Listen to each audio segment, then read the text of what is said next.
Well, a very, very happy Friday morning to everyone. And for everyone out there, a very, very happy Valentine's Day. We got a great show today. We've got a lot to cover since Monday, since pitchers and catchers reported. Padres have signed a couple of players. We're going to get into their starting rotation. We're going to talk about the trade rumors surrounding Robert Suarez right now.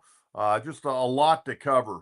And again, I would ask you if you're tuning in maybe for the very, very first time, number one, spread the word. Number two, if you would please subscribe and like our program. We're here each and every Monday and Friday at 10 o'clock. And we don't have an end time. Whenever we finish up, we finish up. But now that baseball season's here, we got a lot to cover. And very excited. Our leadoff hitter today. And there's no one better in San Diego. He has seen it all from the great players to ownership over the years in all the different sports. But we know him well for over 32 years of broadcasting Padre baseball. The legendary Bob Chandler joins me on the John Kentera show. And Mr. Chandler, good morning. How are you?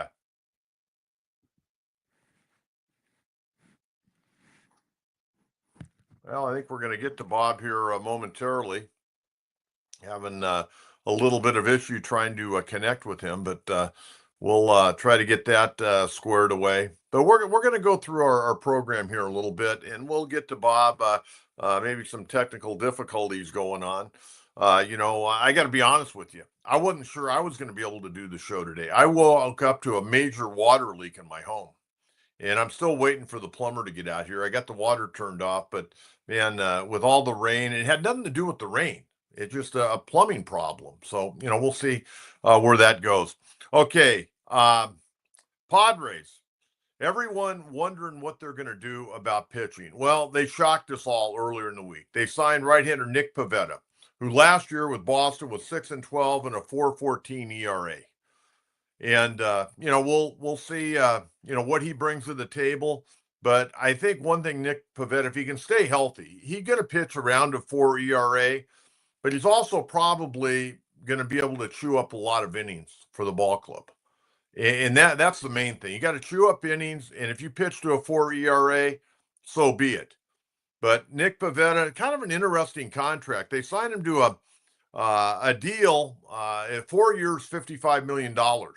And the first year, this year, gets a $3 million signing bonus, $1 million salary. But then in 2026, it jumps up to $19 million, then $14 million and $18 million. He can opt out. And there are opt-outs in there, and nothing has really fully been explained yet because the Padres haven't even officially announced it, but there's opt-outs in 2026 and 2027. And let's get to our man, Bob Chandler. We'll get back to more of that a little bit later on. But Mr. Chandler, good morning. How are you? Well, we got Bob on the screen. He's looking good, but we haven't been able to talk with him yet, but we'll get to that here momentarily. I saw Bob at a luncheon a couple of weeks ago with Alan Trammell. It was a Jocks luncheon down at Tom Ham's Lighthouse. We had a great time, and I said, hey, man, I'm going to get you on the show here before long. And I always put Bob on, normally on opening day. When I was on the radio, I always put Bob on opening day because it wouldn't be Padre opening day unless Bob Chandler was going to be a part of it. And we'll get into that. Just some technical difficulties trying to get it up and running today. But, getting back to Nick Pivetta, it's a very interesting contract. And now everybody is surmising after Pivetta, and again, it's not official. It's pending a physical, and hopefully later today that will come down. But everybody's assuming now that Dylan Cease is going to be traded or Michael King's going to be traded. And I don't know if that's going to be the case. And then the Padres surprised everybody, and they signed a guy out of the KBO, Kyle Wright, who's pitched in the big leagues, not very well with Boston back in 2020. He had all kinds of problems. In fact, he pitched in a total of 4 ball games, 3 starts. His ERA was 15.5. And got banged around pretty good, 11 innings, 24 hits, and 21 earned runs. But watching tape of him, he played for the NC Dinos last year in the Korean Baseball Organization. And really, pretty talented guy, 32 years of age, a big guy, about 6'5", Somewhere in the neighborhood of about 200 pounds, got a good sweeper, especially to right-hand hitters. He drops that arm down a little bit and seems to have pretty good break on it. We'll see. He's going to get an opportunity to compete for a spot in the rotation. And when you take a look at the Padre rotation right now, you know what? They're trying to figure it out. There's no doubt about it. Now, a guy like Pivetta is going to factor in. He'll be the number 4 guy.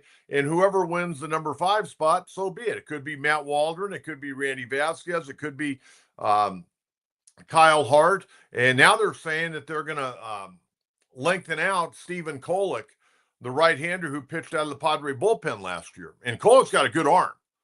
And we'll see what he can bring to the table. I mean, he may not end up being a starter. He may end up being a middle reliever or a long reliever. But he certainly is a good possibility, good young arm. And I like what A.J. Preller's doing. I mean, you got to get guys in here that, you can lengthen out. And you got a guy like Pivetta that's been around the block. He's not, some rookie coming up from AAA.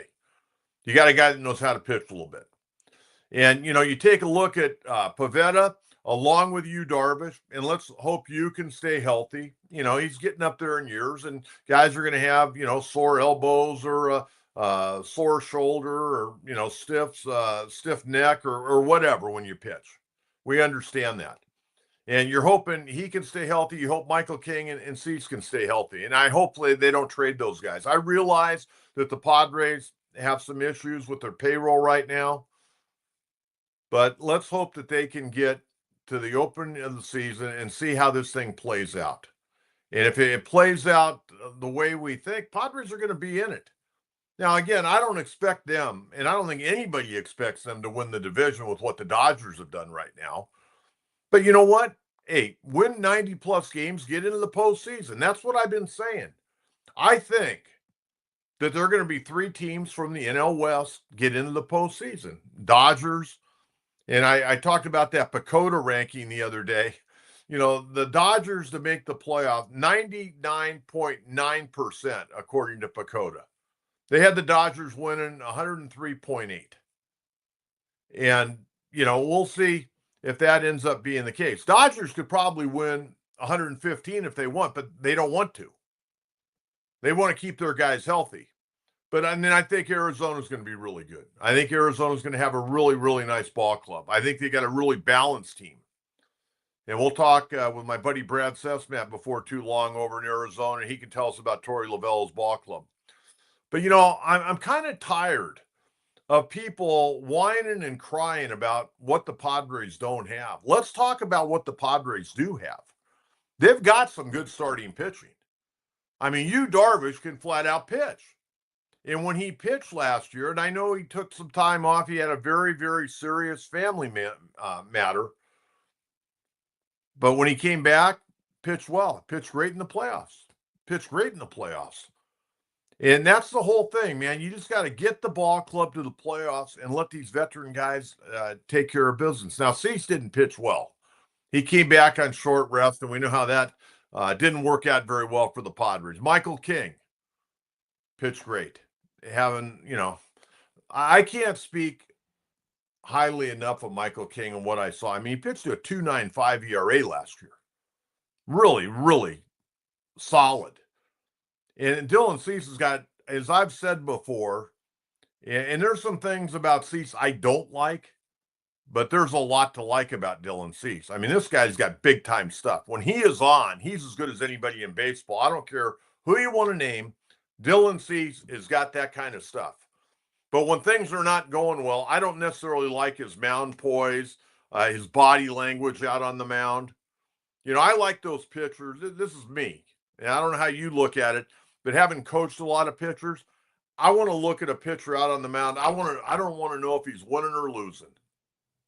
I just don't want to know that. I want to, just see a guy going out about his business. And because I think when you show that you're frustrated, it gives hitters more confidence. That's what I think.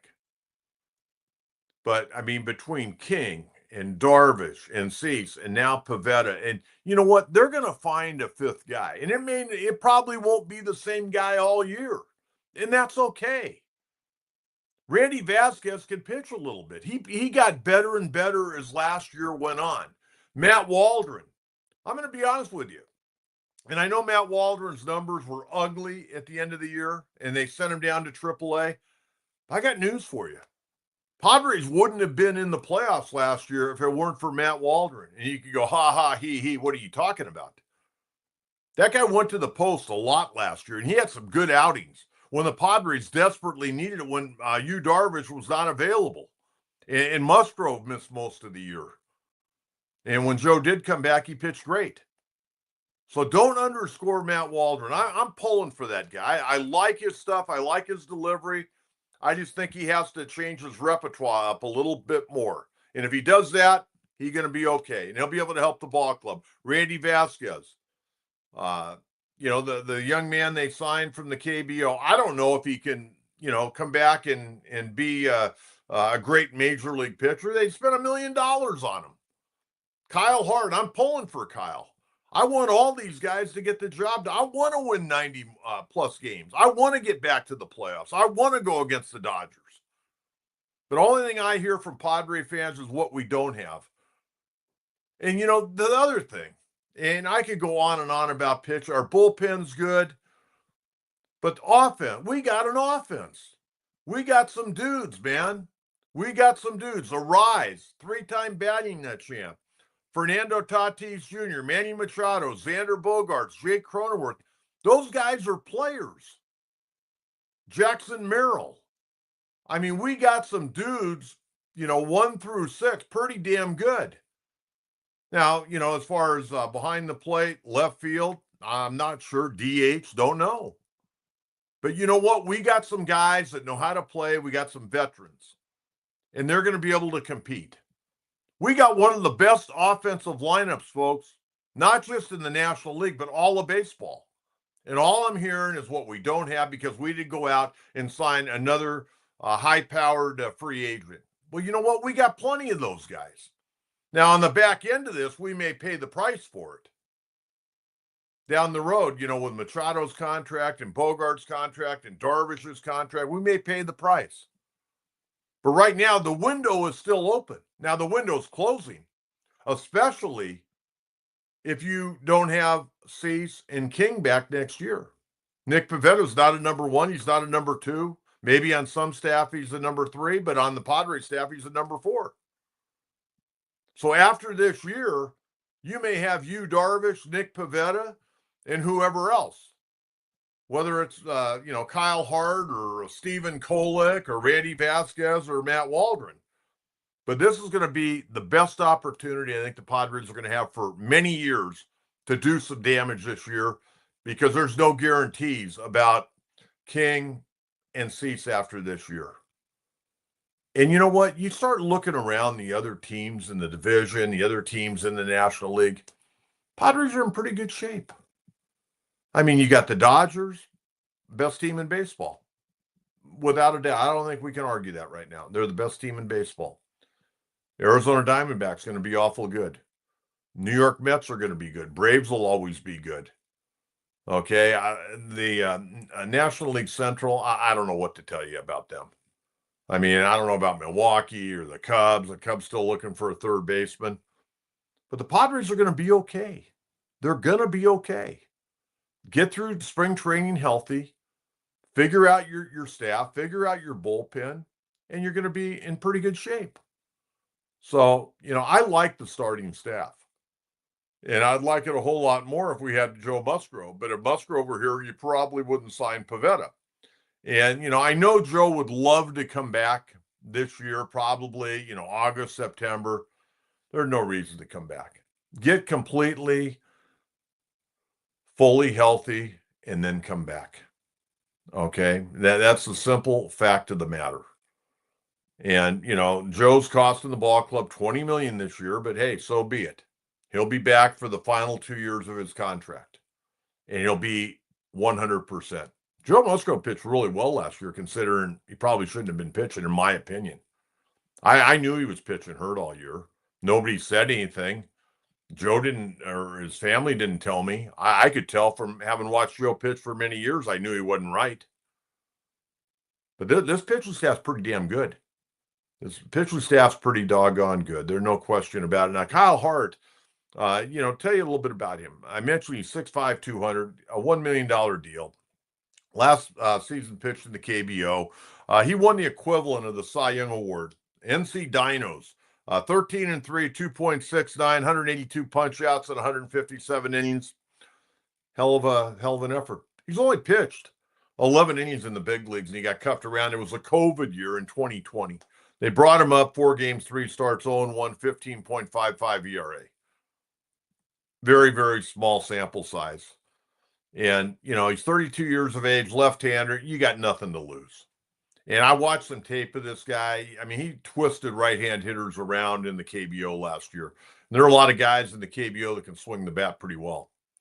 And they usually hit off-speed stuff pretty good. And they didn't hit his off-speed stuff very well. Okay, let's get to a question. Kirsten Wright, pitching staff looks better than last year. There are some arms down there. Well, there's some arms down in Peoria. As far as the farm system, I'm not so sure. They've drained that farm system pretty good. From Dylan Lesko to Robbie Snelling. They've lost some other guys in deals, but they're putting together a lot of guys down there, and kind of the old Jack McKeon theory. You throw enough of what against the wall, something's going to stick. And somebody sent me a message yesterday and said, man, Padres are really putting together a great AAA ball club this year. Well, I got news for you. There are going to be some pretty good pitchers pitching in El Paso this year, because not everybody can make this ball club. Padres are going to be okay. If the Padres don't win somewhere in the neighborhood of 88 to 90 games, I think I'm going to be a little disappointed. And again, I think they're going to probably end up in third place. Maybe they can eke out a second place finish over Arizona, but I think all 3 teams are going to the playoffs. I'm going to stay with that. Unless there's a significant injury, I'm going to stay with that. Because Arizona, they got some good pitching. Their bullpen's not bad. I think the Padres' bullpen is better. I think the everyday lineup in Arizona is good. They play in a hitter-friendly ballpark. They're going to score a lot of runs. They play well in their home stadium. Fans are starting to buy into it, even though they want a new stadium over there. But, before opening day, we'll get people on from all the different National League West towns. And, we're going to obviously talk about the Dodgers a lot, and we're going to talk about the Angels as well. But the other thing that I wanted to talk about is Robert Suarez. And I had thought this had kind of calmed down a little bit. And I think we're going to try to get Bob Chandler on Monday. We're having some technical difficulties. We'll get Bob on Monday. That'd be great. And we'll get that all set up ahead of time. I thought all the talk about Robert Suarez had calmed down, about him being traded. And I went back to work this morning because Tom Krasovic in the Union Tribune today wrote an article about Suarez. Now, I'm a big Robert Suarez guy. I'm going to be very honest with you on this. When they signed him out of Japan, this guy was an interesting guy for me. He had never pitched in organized baseball. And what I mean by that, major league affiliates. He had pitched in Mexico. He's from Venezuela. He was pitching in Japan. He'd never signed. Here's a guy that throws, 99 to 100 miles an hour. It was, 30 years of age, and it never signed. That's pretty amazing. But AJ and his staff found this guy, a few years back. He's been with the Padres now 3 years and done a good job. Last year, I thought he had some hiccups, but overall his numbers were out of sight. 65 games, 65 innings. He gave up only 52 hits, 59 punch outs, 36 saves, and a 2.77 ERA with a 9-3 record. 9-3 and 36 saves and 2.77. Now he gave up, some critical home runs last year. He gave up 7 homers, but some of those were in pressure situations. Became, I thought, a little bit too dependable on his fastball. When he can get that sink on that 92-mile-an-hour fastball, he's pretty tough. He got a changeup, but he got into the habit of just throwing fastball. And, he started getting guys, just sitting dead red. And if he put it where he needed to, great. But if he missed a little bit, man, they were teeing off on it there for a while. He went through kind of a bad stretch. But overall, 3 years with the Padres, 136 games, 18-7, a 2.89, 37 saves. It only had 1 save in a Padre uniform prior to last year. That was because of Josh Hader. But I like Suarez a lot. Now here's his contract. This season he's due $10 million. And really, that's not a whole lot for a closer. But we know the Padres are trying to pare down payroll. Now, he has a player option for 26 and 27 for $8 million. And he would have to exercise that after the 2025 season for both years. Well, I got news for you. If he has anywhere close to the year he had last year, this coming year, he's going to opt out. And he'll end up being a free agent. Because $10 million for what he did last year and what you hope he's going to do this year is cheap nowadays.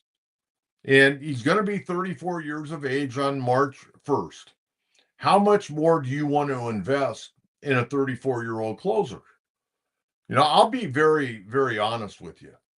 When guys hit birthday number 30, I start getting a little worried. Unless they really do a great job, and this is not pointing the finger at Robert Suarez, this is just a general statement. But when you turn 30, and I think we can all relate this to everyday life, things start to change a little bit. Your body starts to change. And unless you keep yourself in tip-top shape and are constantly working, you're going to start giving ground a little bit. That's why when guys hit 30, I always say, man, I got to start working a lot harder than I did when I was in my 20s. And that's very true. You see some guys, will play to 40 and they still play at a fairly high level. Other guys, they get to 32, 33, man, their skills erode very, very quickly.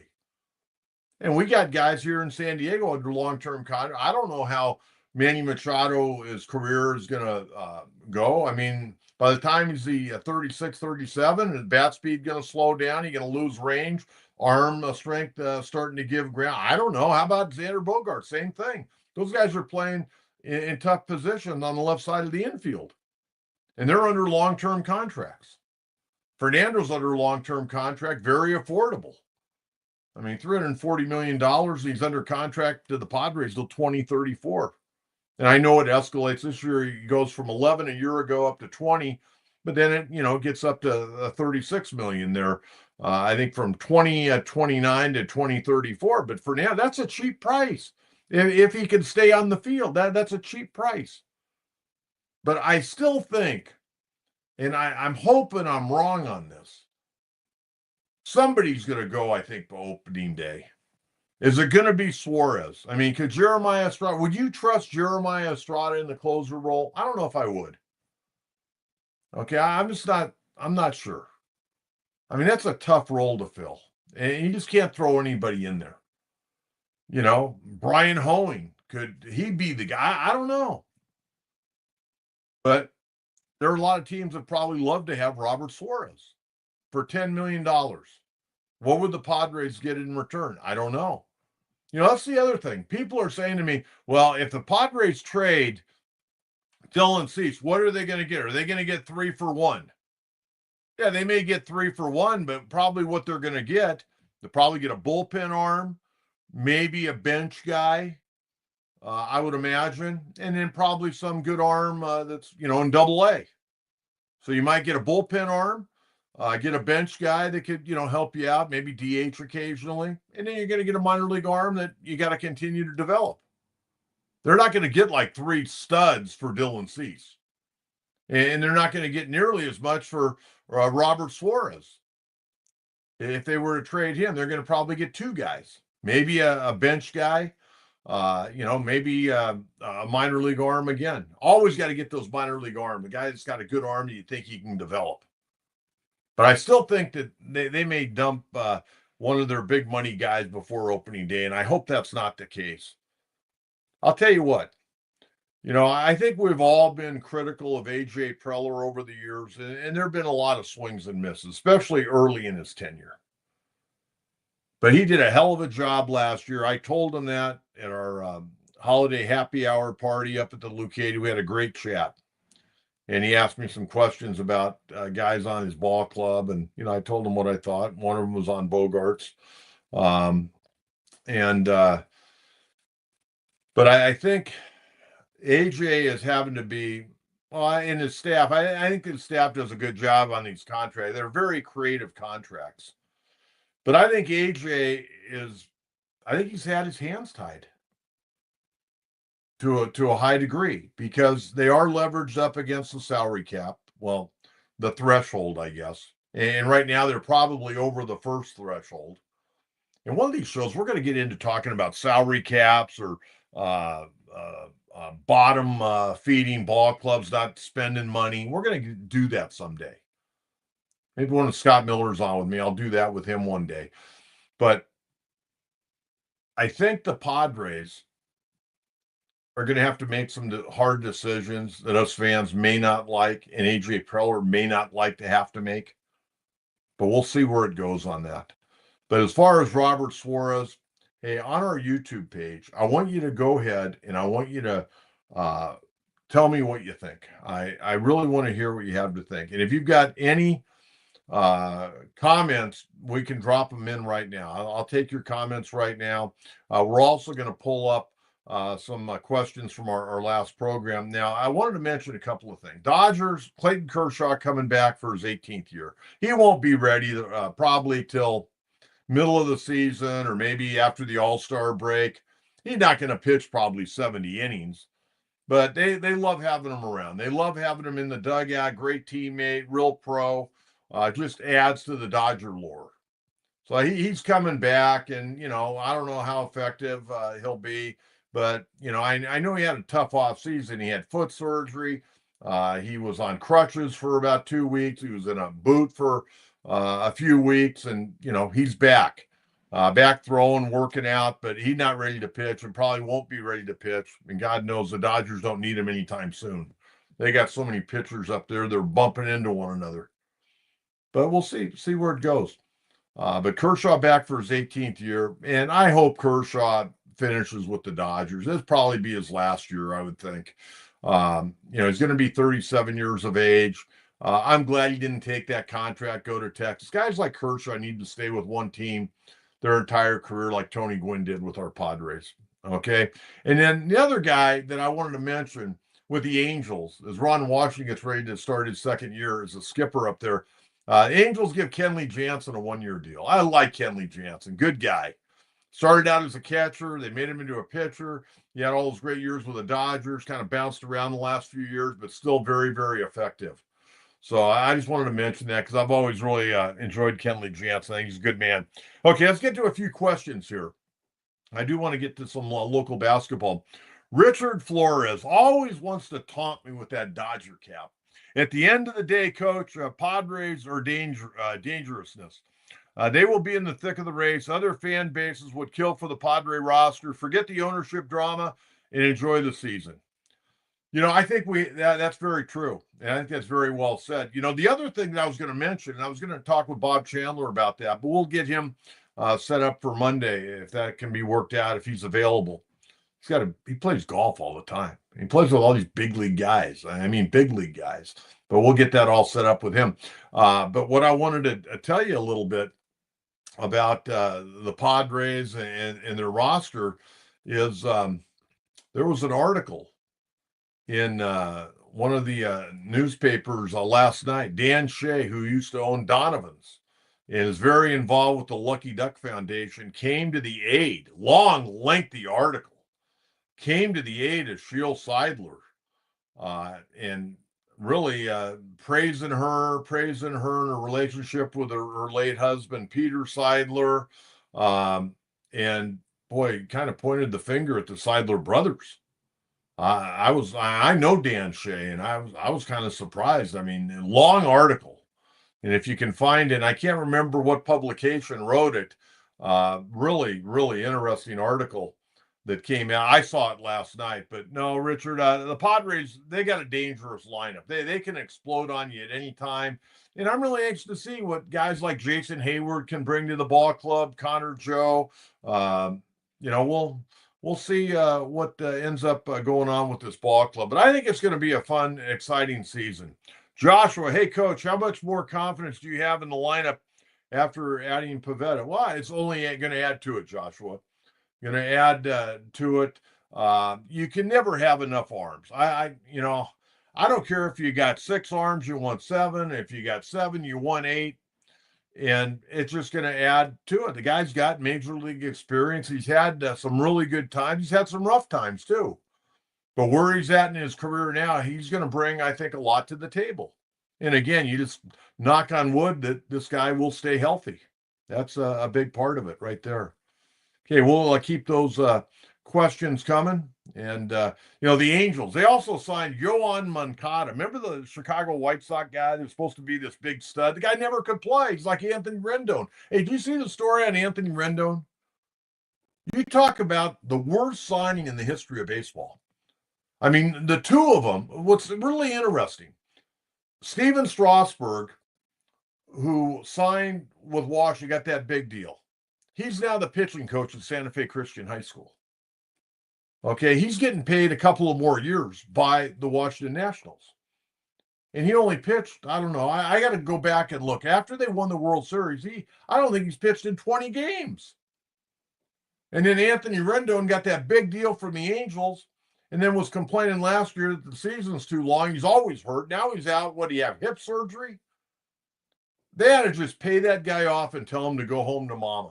I mean, seriously. I mean, that guy brings nothing to the table, and it's really sad because when he was with Washington, they won the World Series. That guy was a stud. But it looks like money just looked like he lost his passion. Even when he plays. I mean, his biggest hit for the Angels when he went up there, and I forget the situation. I think it was a blowout. He went up left-handed and he hit a home run left-handed. That was really cool. But they had to just give him his money, and we don't want you around. I mean, it's time for you to go. But man, they signed Yoan Moncada, who's a talented guy. But can you stay healthy? That's the big one. Okay, I want to bring up some questions from our last show, and that's what we like to do because a lot of times during the show, we'll get the live questions, but I always like to go back, and Jonathan and I like to go back and look at some of the questions, and we call it Coach's Mailbag. And let's take a look at this. Okay. Okay, Mr. Crap, I agree with your halftime comment. My wife and I, well over 40 by about 25 years, and we put on the closed caption, so got the lyrics, but still puzzled. You know what? I'm sorry. Kendrick Lamar is a talented guy, not my cup of tea. The dancers were great. All the choreographed stuff, great. I kind of got a kick out of Serena Williams dancing. I didn't really know about the Drake thing and all that, but I'm kind of over the rap stuff. I'm a big Snoop Dogg guy, and a few years back with Dr. Dre and Snoop Dogg, Kendrick Lamar was actually a part of that. I like Snoop Dogg. I think read about Snoop Dogg. Kind of an interesting cat, man. From LA, and I don't know. All those guys seem like they're from LA. I mean, Kendrick Lamar's from Compton. But anyways, I didn't prefer it. But again, they're not playing to my audience. But again, I would say you're broadcasting, not narrowcasting. And I think that was a very narrowcasted halftime. But that's me. Everybody's got their opinion on that. Okay. Your voice is my whole Padres memories. Well, I appreciate that. Thank you very much. Love talking Padre baseball. I can't, 13 years on the pregame show, doing the postgame show. I guess I was actually on the pregame show even longer. I'd sometimes come on as a guest when I was at 690 and they were on Kogo. I would always be on the pregame. So I'm probably cutting myself a couple of years short on the pregame, but I was always on one, either was hosting it or contributing to it. And then definitely doing the post-game show. Some years by myself. Sometimes I had Bob Scanlon. Sometimes I had Randy Jones, but Ernie Martinez. But there were several years where I did the post-game show solo. But enjoyed working with all those guys. I mean, you can't work with three better guys than Randy Jones, Bob Scanlon, and Ernie Martinez. I can tell you that. Some great memories. Okay, let's see. R. Moom Belly, a weird long shot idea. Should Hayward approach Niebla and Padres pitching and find out how they pitch to him? Defining holes or mistakes he needs to correct. Just a wild idea. You know what? That's not a bad call. That's not a bad call. I don't know if the pitching staff would necessarily want to buddy up with you. And then maybe if you're on a flight or maybe you're sitting around in a restaurant or, sitting back in the clubhouse, you might talk about it. But, I'd go to Ruben and say, hey, when I was with the Dodgers, what'd you see? I mean, what do you think teams are trying to do to me? And I think Ruben would be good. Now that he's wearing a Padre uniform, you share that. And I don't know how much longer after this year Jason Hayward is going to play. But, you clean up one hole, another hole opens up. Everybody normally is able to be pitched to, but you got to be pinpointed. But you know what? That's not a bad call at all. Not a bad call at all. Asking the Padre pitching coach exactly how would you attack me? What was your thoughts on that? Coach, are the Padres still stuck on zero?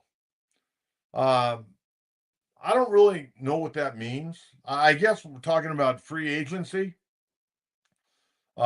We've seen, obviously, the last week, Padres have spent some money. They haven't spent big money. I mean, they bring in Connor Joe at $1 million. They bring in Jason Hayward for $1 million. I know there are incentives in both of those. They signed Gavin Sheets, the former Chicago White Sox outfielder, first baseman, left-hand hitter guy. He's got a little pop. They signed him to a minor league contract. That would probably, bump up to, a little over $1 million if he makes the ball club. They signed, the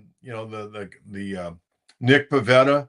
And again, I don't know if Pivetta will be here for 4 years. I have a feeling after a year or two, they may go a different direction. But again, I think a lot of it depends, number one, on how he pitches. And number two, if you're able to retain King or Cease. One of those guys may come back, but I think both of them may be gone. But if you lose both of them and you like what you see in Pivetta in 2025, you bring him back and then you add to that. And maybe in 2026, the Padres will be in a little bit better shape financially. We'll have to wait and see on that. But I think the Padres are okay. I think they're okay, but I think that window, as I said earlier, I think this window is closing. And it's closing fairly quick. And it could start to close even a little bit more before opening day if they trade one of those big pitchers. Or if they trade their closer. Or if they trade Luis Suarez. Somebody said to me the other day, you know what? Rather than have Arise lead off, have him hit third. I don't think I'd do that. I want a guy that hits third that's going to drive the ball in the gap. That's what I want. I wouldn't mind seeing Arise hit second. What do you think? Let me ask you this. What would you think about Jackson Merrill leading off? What would you think about that? I want you to think about that a little bit, and then give me an answer. Okay. AJP loves a strong and deep bullpen, so I'm not sure he'll trade Suarez. If our farm has a strength now, it's deep in potential. Right-handed pitchers, maybe AJ sees someone there to replace Suarez. Well, I agree with that. I mean, I think we all love to have that strong bullpen. And let's face it, the Padres have been spoiled over the years. They've had some incredible closers, whether it be Heath Bell or obviously the Hall of Famer Trevor Hoffman. There were times where Scott Linebrink in his career closed out games. Mike Adams closed out games. Akinori Otsuka closed out games. And now we've had, Robert Suarez the last few years. I have confidence AJ could come up with a closer. I don't know if Estrada's the guy for me right now. I guess you got to put him in that situation and see how he responds. But man, to trade Suarez, it's kind of taking away your insurance policy at that closer position. But that'll be interesting. I think a lot of it may come down to, hey, we got to get down to this number by opening day or by such and such a date. And AJ may just have to go out there and get the best deal he possibly can. And, whatever. I mean, you trade Cease, you're saving about almost $14 million. You trade Arise, you're saving almost $14 million. Michael King, next year, he'd be getting 15 if the option was picked up. But this year he's going to make just under 8 million, I think. So anyways, hey, last thing I want to get to, and we'll take more questions. If you've got more questions out there, go ahead and let me know. I wanted to get you caught up on college basketball. Man, I'll tell you what, UC San Diego, they play tomorrow. They play a 4:00 game tomorrow at Lion Tree Arena. And I'm not saying that this is the most talented team you're ever going to see. I'm not going to say it's the best team you're going to ever see, but I will tell you this, and I really believe this, and I've been racking my brain. I was a big UCLA fan growing up, the John Wooden era, and all those great players from Al Cindor, later Kareem Abdul-Jabbar to Bill Walton to Sidney Wicks, and that whole crew. Okay, um, I don't know if I've ever watched a basketball team that has a higher basketball IQ, and it comes from recruiting, it comes from coaching, and it comes from players that are selfless. This team is outstanding. 21-4, 11-2. They won last night up at Cal State University Bakersfield, 73-54. Kind of a strange game. Their sixth straight win. They clinched a spot in the Big West tournament. They stayed tied for first with UC Irvine, who they beat by 18 last Saturday night at the Bren Center. Irvine won last night on a tip-in at the buzzer over UC Santa Barbara at the Bren Center. This team, basketball IQ is unbelievable. Eric Olin, who's their head coach, and done an incredible job. He's the reigning Big West Coach of the Year, and I don't know if he'll win it again this year or not. I think there are a couple guys that could be in the running for it, but Eric Olin certainly right there at the top right now. He has a lot to do with it. Staff have a lot to do with it, but I think they've recruited guys that have played a lot of basketball. And guys between Niwa Tate Jones, a young man from New Zealand, young man by the name of Tyler McGuy from Denton, Texas, Hayden Gray from Santa Fe Christian, Chris Howell, who came back from St. Mary's, who was a county player of the year 4 years ago at Torrey Pines. And they brought in a player from Austria, young man by the name of Norden Kapich, who didn't play last night. He was held out of the game last night. Hopefully he'll play tomorrow. These guys got an incredible IQ. And what I was going to say about Eric Olin could coach another 30 years. And I don't know if he'll ever have a team that is smarter on the basketball court. And again, this team is not the biggest, or not the strongest, or not the fastest. They just know how to play the game of basketball. And if you really, really enjoy good old school fundamental basketball, you will certainly enjoy watching UC San Diego play. And I don't know if they can get two teams out of the Big West this year or not. So they probably just got to have to go ahead and win the Big West tournament over at Henderson, Nevada. Now the Aztecs, on the other hand, Aztecs sitting at 16-6, 9-4. The other night, oh my God, people were ringing me off the hook and texting me the other night at half. They're down by 17 at halftime again to San Jose State. And I go, hey, let's wait and see. I know it's an ugly first half. I know they've had 12 turnovers. I know they were 0 for 13 shooting. I know they shot 22% in the first half.